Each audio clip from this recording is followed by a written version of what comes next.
So, once again, thank you for bearing with me. This shir is normally on a Monday. Today is Thursday. I was in Belgium for a wedding. I was working at a wedding, and I saw a lot of amazing things there, I have to say. But in Antwerp, they've got some phenomenal things. I mean, I went to a shul there, the Przeworske Stiebel. I hope I pronounced that correctly. And they have minyanim all around the clock. And I met a phenomenal person who ran up to me and he said to me, Shalom Aleichem, how are you? We have a minhag in this shul that if you have if you have time, come and join us for breakfast or brunch or whatever they call it there. And this fellow puts on a breakfast or like a midday meal for every single day. He brings the food himself, and all the mushulachim, people collecting charity, and everybody wants to eat something, to share a word of Torah. They all sit down every day, and this one guy is in charge of bringing all this food. Incredible what they do there. So, I saw some incredible things there, and the people there are really, and they're not just concerned with the ruchniyut, that's good enough, but they're also concerned with their guf. You see many religious Jews riding all over Antwerp on bikes. It's fantastic. That's one way of working off the children.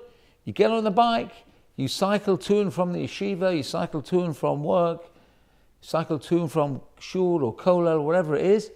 It's fantastic. And the only one thing I would say is I think they need to invest in bicycle helmets. That's one thing I would encourage them, because I didn't see one person wearing a bicycle helmet, and it's a sakana, it's a danger.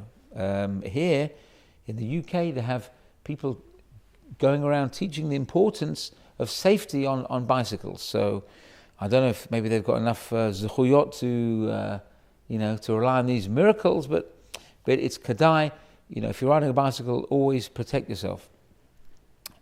Okay, previous shiurim on this week's parasha. From 3 years ago, the first ever shir that I recorded on as a video shir was called The Prisoner of Avarice.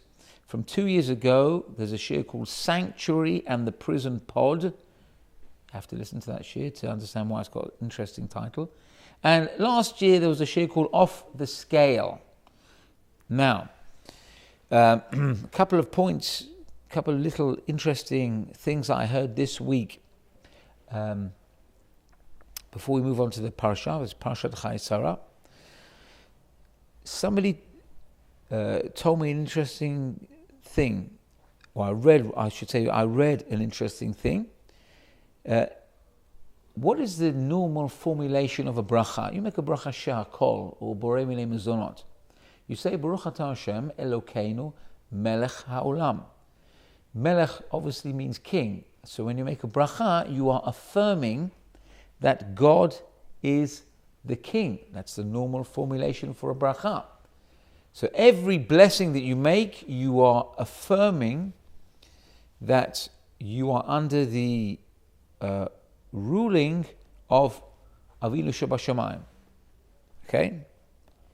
What is the most important set of brachot that you know? You could turn around and say Birkat HaMazon, which is true from one point of view. The benching is very important. It's the only bracha which is from the Torah. No other brachas from the Torah. But I would say the most important set of brachot is the Amidah. It's the Shemona Esrei. It's extremely important. We say it 3 times a day during the week, 4 times a day on Shabbat and Yom Tov and Rosh Chodesh. Very important. Yet, we do not see in the Amidah, the Shemona Esrei, that there is one mention in the bracha of Melech. We don't say Elokeinu Melech. Now, of course, there's Melech Ohev Tzedakah Mishpat. Okay, we do mention Melech, but not in the formulation of the bracha. So we say Baruch atah Hashem Chonein Hadat, Baruch atah Hashem Chanun HaMesloach, Baruch atah Hashem Rofei Cholim, etc. Why don't we say Baruch Atah Hashem Elokeinu Melech Haolam? So there's a beautiful vort from Rav Eli Lapian, who's the grandfather of our departed Rav Gershon Lopian, who said the following beautiful idea, and he said it like a mashal. He says, you know, if you have a king and you have his son, the prince, and the king and the prince are out on a royal tour of duty, so they're on some sort of public parade, and the prince has to speak to his father, His Majesty the King, and he has to refer to him by some sort of moniker, some sort of name, some sort of title. So he doesn't turn around when he wants to address the king. He doesn't say, "Hey, Dad." He says, "Your Majesty the King," and that's how he addresses his father. Of course, there's protocol. You can't just call the king, father or tati or come here or something. It's ridiculous. It's terrible. It's insubordination. So even though the prince is, of course, the son of the king, he refers to the king in a royal manner, in a manner befitting to the king, because it's a public forum.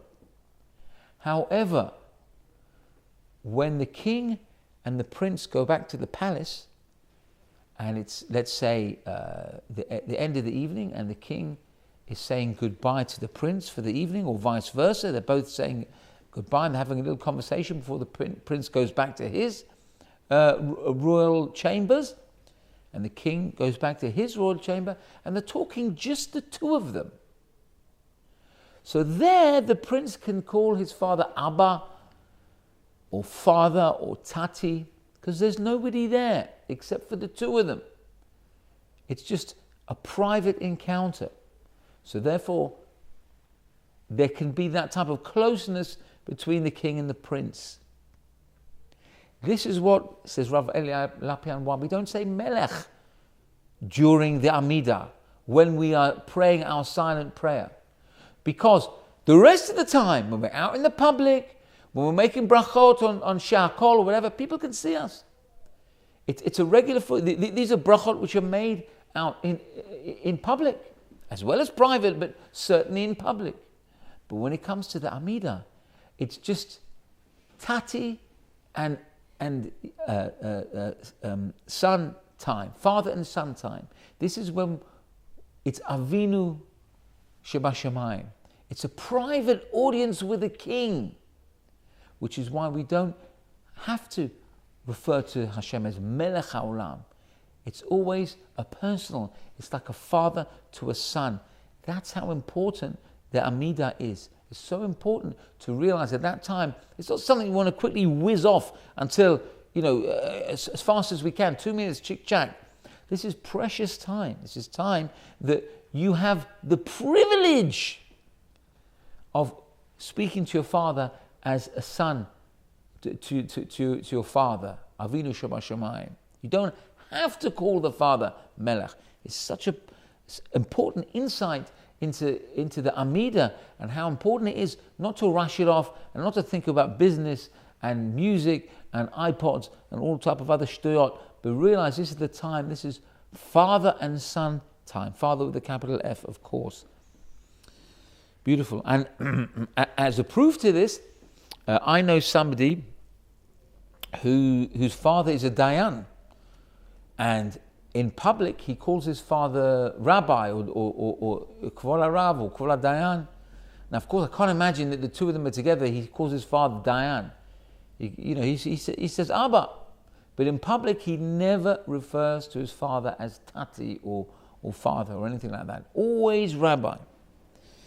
Okay, so this week we talk about Avram losing his wife Sarah.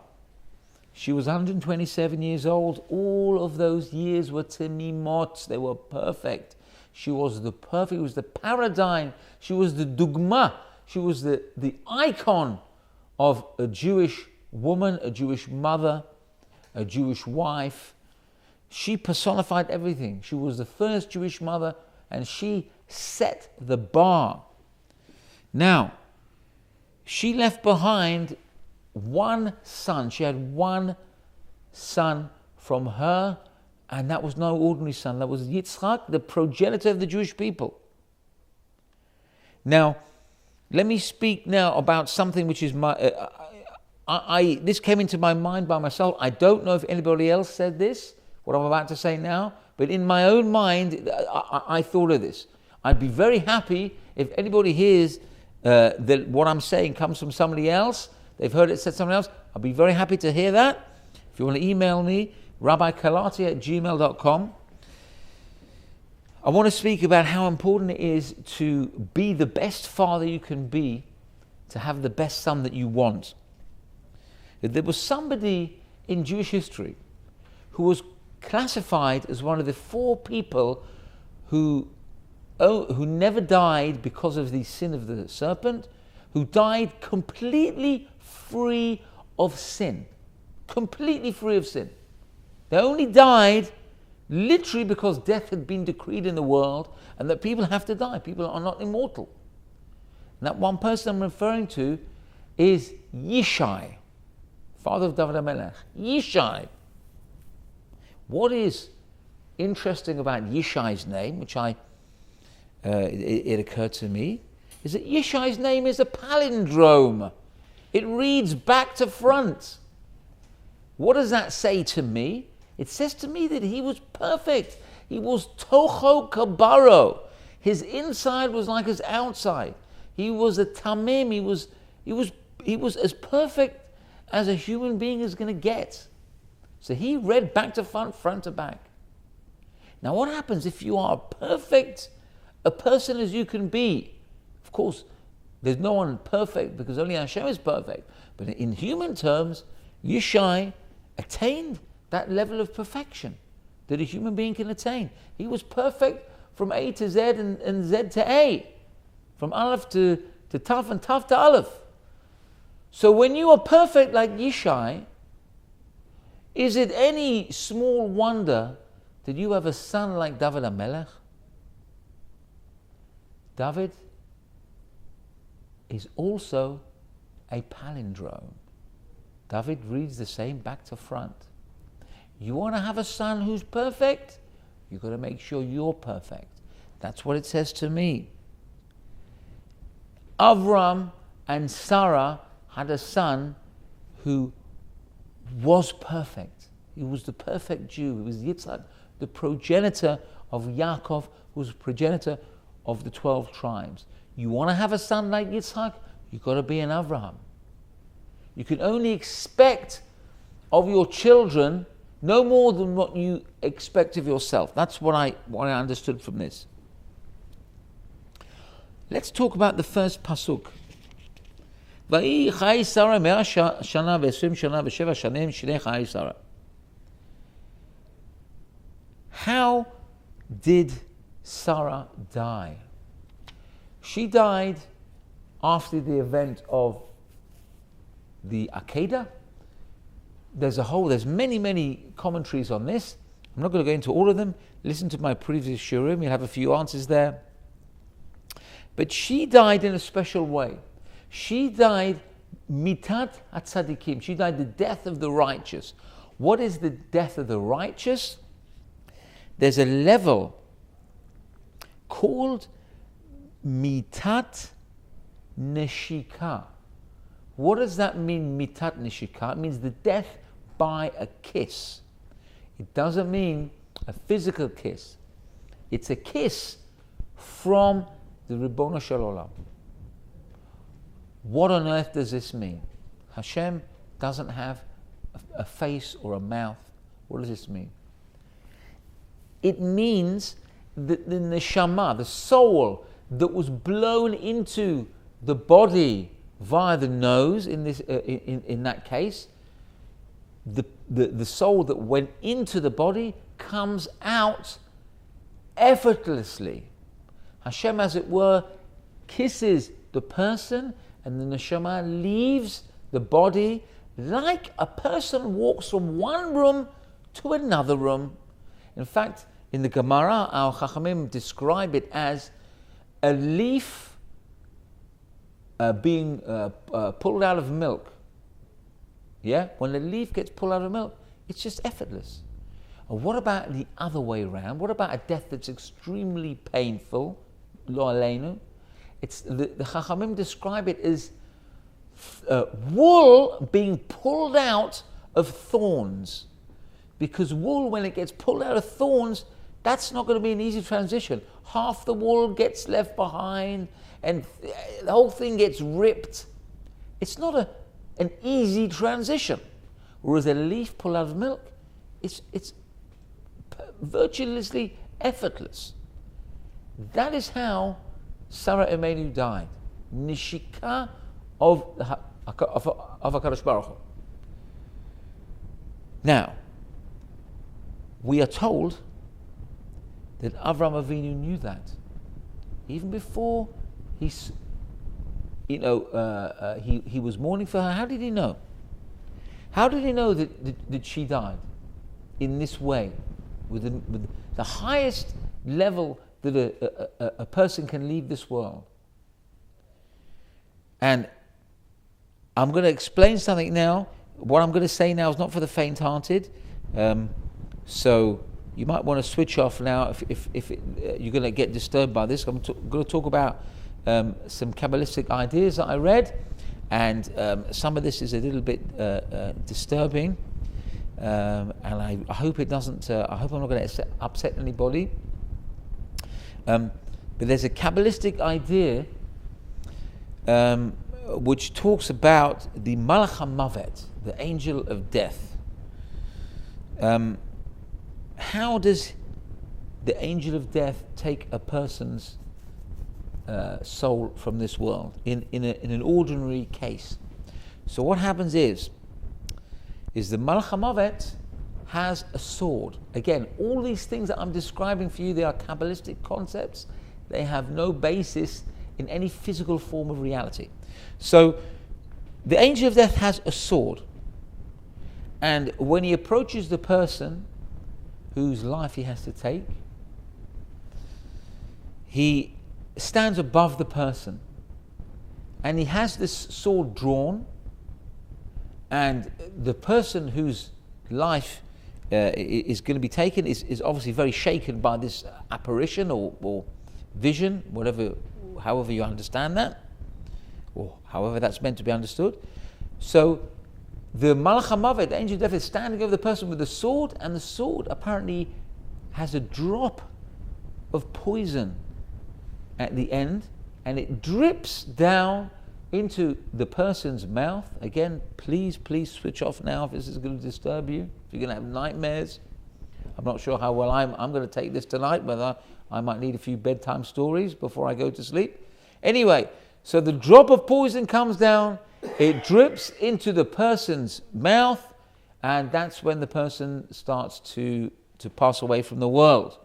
And it goes in stages. The neshama leaves, and the body starts to decompose, and it starts to become, life grey and lifeless, etc., etc., etc.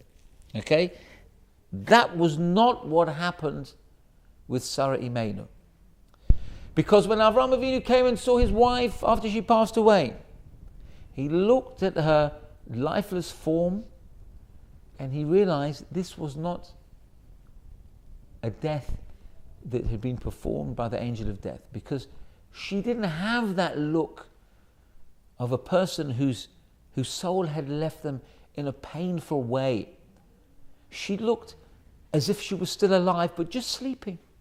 She had that rosy look on her face. She had that look as if she was still alive, just waiting to wake up. So he knew this was not an ordinary death. This was a death at the hands of Hashem, v'lo al yedei shaliach, not by way of an intermediary, meaning the angel of death. So he knew immediately that she died the death of the tzaddikim, and he was assured that his wife had died 100% tzaddiket gemura. I'm not sure he needed any convincing, but And there were a number of things that happened at this point. When he came to eulogize her, we see in the second pasuk, Vatamot Sarah b'Kiryat Arba hi Chevron. Sarah died in a place called Kiryat Arba, which is Chevron. We know Chevron. In Chevron exists. That's where Machpelah is. Be'eretz Canaan, in the land of Israel, Vayavo Avraham lispor leSarah v'livkota. And Abraham came to mourn Sarah, to eulogize Sarah, and to cry for her, to bewail her, it says here. So, what happened here? Why was, what was the essence of his eulogy? So, he came to realize a few home truths when he was burying his wife. We are told through the Midrash that Avram Avinu came. Where did he come from? It says Abraham came to eulogize Sarah. Where was he coming from? The Midrash tells us he came from burying Terach. Terach was Avram Avinu's father. Now that's very puzzling, because Terach died 2 years previously. So what does the Midrash mean by telling us that he went from one funeral to another funeral? It sounds like it was hopping from one sad event to another sad. It doesn't make sense. The timing is all wrong, it would seem. This all ties in with Avram Avinu's feelings for his wife and looking and regarding his son Yitzchak at this very seminal time in Avram Avinu's life. Because of course, chronologically, Terach had died 2 years earlier. In fact, if you look back, it says when Avram Avinu left his father's house, Lech Lecha was told to go, Terach had already died. But Avram Avinu came to realize he was eulogizing his wife. She was the daughter of Haran, his brother, so she was his niece. Yeah. How did Haran die? Haran jumped into the fire in Ur Kasdim. He lost his life. So now Sarah, the daughter of Haran, went from the house of her late father, went to live with Avram Avinu's father, with Terach. So Sarah went from one family who wasn't so good. Haran was not a tzaddik. He was somebody who deliberated over his belief in Hashem. He was somebody who wanted in a way to take a gamble, or they wanted a sure bet, as opposed to going for a complete blind gamble. But he didn't come. Haran was not a particularly observant person. He was not the paragon of how a human being should be. Let's put it that way. So Sarah did not come from a house that ensconced Yiddishkeit, ensconced good midot. It was not conducive for her spiritual growth. So you would think, okay, now her father died. So what's going to happen? She's going to get adopted by a nice family, and she'll grow up to be Sarah Meinu. No such luck. She goes to live with Terach. Terach was the Apple store mixed with the BlackBerry store, mixed with the plasma TV store, mixed with the internet, and everything you can think of, all the time-wasting nonsense, garbage. That was what he used to sell. He was a peddler of Avodah Zarah. And that's where Sarah went. to live. She was brought up as like the stepdaughter. So the English phrase goes, out of the frying pan into the fire. Now, you would think, okay, it wasn't bad enough that she had a bad upbringing in her own home. Now she has to go even worse. Stay with Terach. What hope is there for this girl to turn out right? But against all odds, she became the mother of Yitzchak Avinu. She got to such a level, despite everyone around her doing the most terrible things, she became a tzaddikim. 127 years she lived. Every year, we don't know, all those years were unbelievable. Every day was extra special. All the same, all of that lofty level.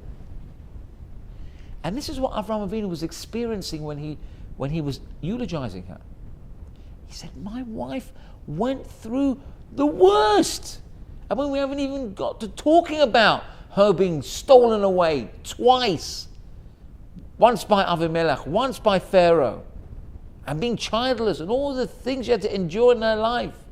Not once did she turn around and point the finger at God and say, you are the one who caused me this. Why, God, did you cause me? Never. It just...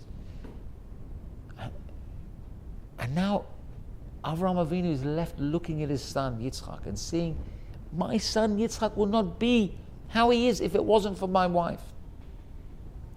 So what happened? Sarah Imenu wiped away any residue that she had of being brought up by Terach. She erased all that influence, and she completely became tahor, the most pure of pure of pure. So now what was it like? It was like Avraham Avinu was burying his wife, but there was somebody else who was being buried at the same time, and that was Terach. Physically, he'd gone 2 years ago. But when a person dies, their influence doesn't die. It works both ways. A person can pass from this world. We have Avram, Yitzhak, and Yaakov, who passed from this world many years ago. Of course, we're reaping the benefits of, we're living in the Zechut Avot, in the merit of our Avot. Thousands of years later, hundreds, if not thousands of years later, a couple of thousand, 3,000 years later. So the influence doesn't go in the grave; it's perpetuated. But at the same time, evil is also perpetuated. Look how many years ago, how many hundreds, in fact thousands of years ago, Esav died, Yishmael died. Their influence is pervasive. It pervades the world. Look how many. I needn't tell you, Christianity, Islam caused so much sorrows to the Jewish people, among other peoples and religions. Of course, caused some terrible things to happen. I needn't elaborate. So their legacy is still pervasive. So the fact the person's in the ground, that's not the end of it. But the same the other way around. Terach was in the ground. His influence was pervasive until Sarah Imenu was buried, and she had already been cleansed of that any shemetz, any residue of the influence of Terach. So not only was Sarah being buried, but Terach was also now dead and buried for the second time. So it's like Avraham Avinu buried his father, but not physically. That was already past. But all the Avodah Zarah, all the bad, all the terrible, nasty things that he lived for, that he sold on a wholesale basis, that was all gone, dead and buried. So Terach had a second burial, thanks to his wife, the Tzaddiket Sarah Imenu, who wiped herself clean of all that influence.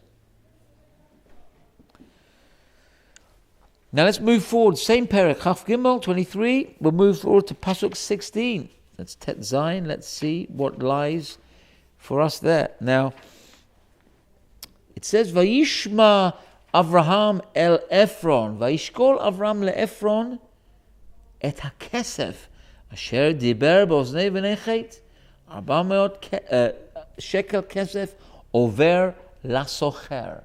And thus ends Rishon, the first of the 7 aliyot of this week's parasha. So, again, I'm not going to elaborate on what I've spoken about in previous shiurim, that Ephron was a big con artist. Now, he charged way over the market value for this land of this area of Machpelah, this area that was under his jurisdiction, and Avraham Avinu paid the money. He weighed out the money and he paid it. Now, Avraham Avinu was fully aware of the market price of land in Eretz Yisrael. He was fully aware that he was being ripped off in the most obvious way. He was, in the vernacular we say, taken for a mug. You get taken for a mug, it means they see you coming. Ephron saw Avraham Avinu coming. He saw an easy buck, and he took his chance, and he was successful. But look how that success was very short-lived. You see, Ephron's name at the beginning of the pasuk is different from how it's spelled a few words later. The first mention of Ephron, Ein Pei Reish Vav Nun. Go forward 3 words. His name is spelled Ein Pei Reish Nun. He lost a Vav. He lost everything. I'm not talking about physically, I'm talking about his name. Whatever little name he had, he lost it. He was shown up to be a lowlife, just a basic, dyed-in-the-wool thief. And he died a thief. And what happened to his money? Maybe it was squandered. Who knows what he did with his money? Nothing ever good came from that. And that was him. Look at Avraham Avinu. Avraham Avinu bought a plot of land which is still in existence today. It's the burial place of the Avot. It's one of the holiest places in existence. So, why was Avraham Avinu so complicit in paying this money? Because he knew exactly what he was paying for. And what he was paying for doesn't matter if he was charged 4 shekels or 400 shekels or 4 million shekels. No matter. Why? Because you cannot put a price on a mitzvah. That is the bottom line. Now, you can turn around and say, yes, I know, but it depends what you can afford. I mean, people give tzedakah, lefi, what they, their earnings, according to what they can. But bottom line, sof, is that a mitzvah is quite simply priceless.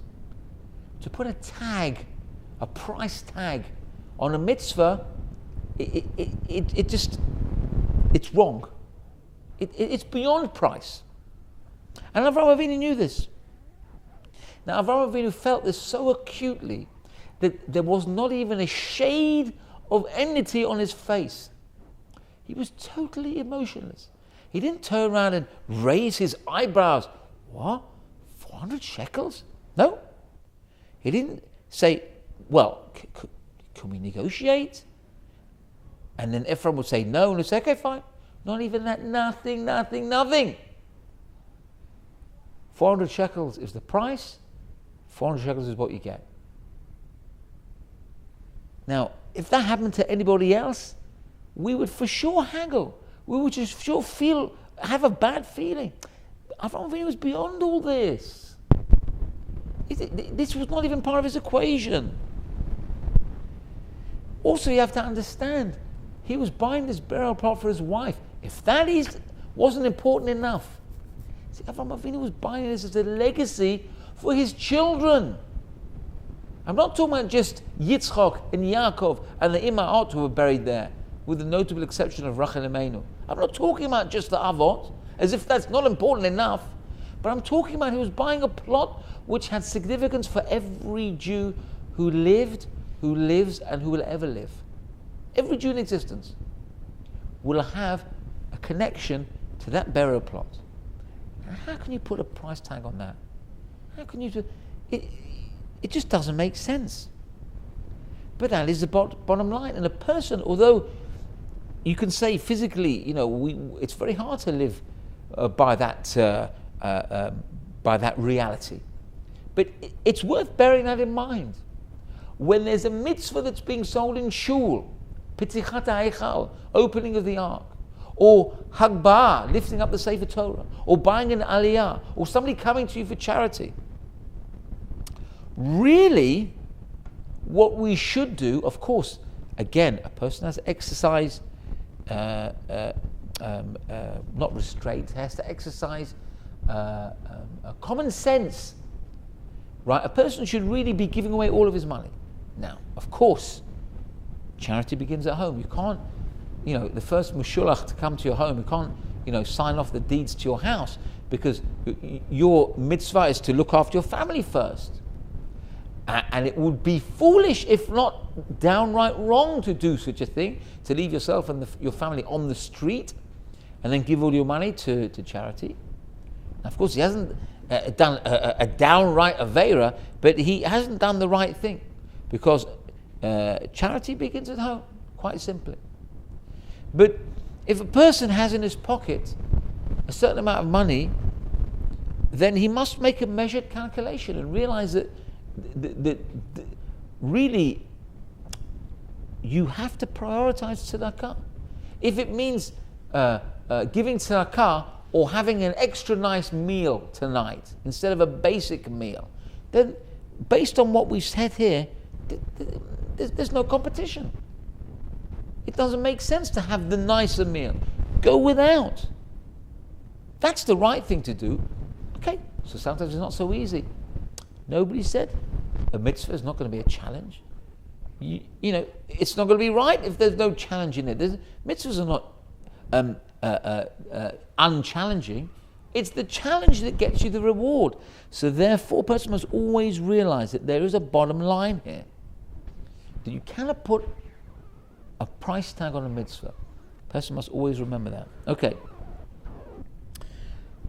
So I'm going to finish off with a story, a very short story, talking about how a person has to care for his wife, how a person has to always put his better half's needs in front of his, and we can learn how to do this not just from the Torah, of course, which is where we get our main lessons, but also from the actions of our Gedolei Hador, of the leaders of our generation. And here's a story I read about Rav Yaakov Kamenetsky, who was at a wedding, and I'm not sure where it was. It must have been somewhere in the New York area, and he needed a lift back to Monsey, which is well, I wouldn't say some considerable distance, but it's not a 10-minute journey. I'm sure it must have been at least an hour, if not more. So he was looking around, and everyone knew Rav Yaakov Kamenetsky was the Gadol Hador. So he looked around and he asked somebody, he saw a young man there, he said, "Excuse me, young man, do you mind if my wife and myself can have a lift back to Monsey?" Now, any bocher or any person who's approached by the Gadol Hador for a lift, for a ride, would not think twice. You'd have to be out of your mind. This is an opportunity to do a chesed for the Gadol Hador. A person, by the way, should be running and jumping to do chesed anyway. But for the Gadol Hador, you feel it, yeah?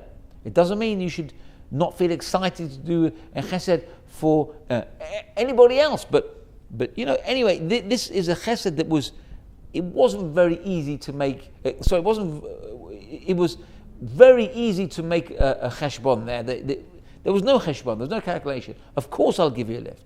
So Rav Yaakov Kamenetsky proceeds to open up the back door, so the passenger door and sit in the back. He sits in the back for a minute, and he gets out of the car and he says, "Yes, thank you. I would like to accept your offer of a lift back to Muncie." So he sees, the fellow sees Rav Yaakov coming out of the car. He says, "But Rav, you already sat in the seat. But why do you have to come out?" He says, No. I'm not going to sit in the back seat. This is for my wife. I just came and sat here to make sure that it's comfortable for my wife to sit, because I don't want to be in the journey and be uncomfortable. So I make sure it's okay. She can sit properly. She have room. Now it's comfortable. Now she can sit there. I don't mind where I sit. I sit in the front, sit in the back. Doesn't matter. As long as she's comfortable. You see the lengths that our Gedolei Hador go to see, they first and foremost thought about their wives. Another story which cropped into my head, Rav Shlomo Zalman Auerbach, when he would go home after afternoon Seder or evening Seder, he would go home, he would pause at the door of his house, and people saw him doing this. He would pause at the door of his house, and he would almost make a L'Shem Yechud. He would pause at his house like he was going in to greet the Shekhinah. And people would say, "What, the Shekhinah is in your house?" He says, "Yes, my wife is at home. My wife is like the Shekhinah. It's like greeting the Shekhinah." That's how he looked there. He looked at his wife. He would pause with trembling. He doesn't walk, barge in and say, and demand anything. The Gadol Hador shows us how we must behave with our wives. The same thing also. Another story I remember about Rosh Shlomo Zalman Auerbach. There were many, many stories of Rosh Shlomo Zalman, how the honor he would accord to his Rebbetzin. It was unbelievable. So he had a habit of when he would go home before meeting his wife, he would eat a small piece of cake. Now, again, if you were a curious person, you would ask, the Gadol Hador would say, does the Rav need to eat a cake before you're going home? Well, surely when you go home, you're gonna eat supper. So why would you spoil your appetite? Well, Rav Shlomo Zalman Auerbach would nosh? Of course not. He would not nosh something. Other people have to go and have a piece of cake or a biscuit here and there just to nosh. That was the last thing on his mind. You know why he had that piece of cake? He said, "Because I feel hunger pangs when I go home. And I know that when I go home, I'm not going to go in and eat straight away. I need to go in, I need to talk to my wife. How was your day? And engage in conversation. And meanwhile, I'm so hungry, I won't be able to concentrate on what my wife is saying. So I have this piece of cake just to take the edge off my hunger, so I can spend time talking to my wife. Don't just go home and tuck into dinner." He would go and he would give his wife some quality time. Now, we think of Rav Shlomo Zalman Auerbach and Rav Eliashiv and all the other Gedolim that we lost in recent years. We think of them as malachim, as angels, but of course they were like malachim. Of course they had half a foot in heaven, even when they were in this world. It was like they were in Shemaim already.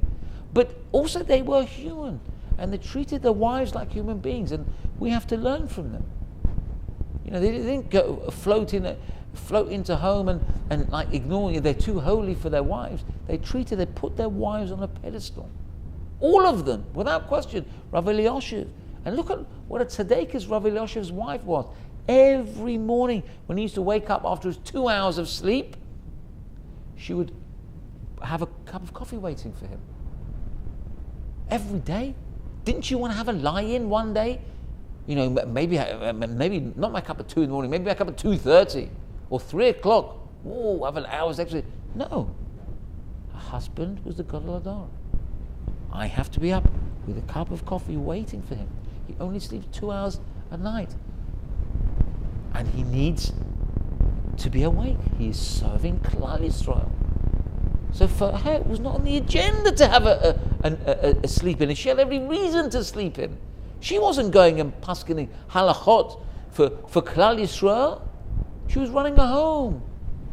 Of course, she was a tzaddiket. She had her own chelek in what she was helping her husband, and she had a tremendous influence on the women of her generation. But she could have had extra sleep if she wanted to, but she didn't want to. That wasn't. So you see, there was a tremendous relationship between our Gedolei Hador and the Rebbetzins, and vice versa. It's worthwhile reading biographies of a Gedolei Hador, and that's what I would suggest. If a person really wants to take on something, then take on to 5 minutes less. Let's say take 5 minutes out of your day when you spend on your phone or you spend on the internet, and make a seder every day and say, you know what, at this time, let's say breakfast time, I would sit on the internet reading my emails and browsing and whatever it is. Yeah, I'm not saying what you're doing is not kosher. Okay, you have to be the judge of that. But let's say it's kosher, and you're just looking, you're browsing news and all these things. Maybe that's your thing. However, I guarantee you won't lose out if you take 5 minutes of that time and buy a book and make a seder, make a fixed learning schedule. 5 minutes a day. You know what you can manage. Do a bit more if you want. Yeah, 5 minutes a day. Just read a page or two of a biography of a Gedolei Hador, and I guarantee you that will improve your life, provided you pay attention to what's written on the page. That will improve your life way more than reading CNN about what's happening in the world today. I'm not saying that's not important. Yeah, everyone's got their own priorities. And I guarantee you, nobody loses out by reading history of the leaders of our generation and how much we can learn from their holy lives. As we learn in the parasha of the lives of Avraham Avinu and Sarah Imeinu, we have paragons of midot tovot and so many life lessons we learn. And these people, these tzaddikim and tzadkanot, they lived in our generations. We shook their hands. We learned their Torah. The Torah is recorded on audio and video, so they're not, so far away that we feel we can't relate to them. They helped us. So it's very worthwhile. If you can, make that Kabbalah, make that resolution, take 5 minutes a day. Who hasn't got 5 minutes a day? If you're doing so many mitzvot, you haven't got 5 minutes a day to add in another mitzvah, ashrecha, that's fantastic. Well done. Give yourself a pat on the back.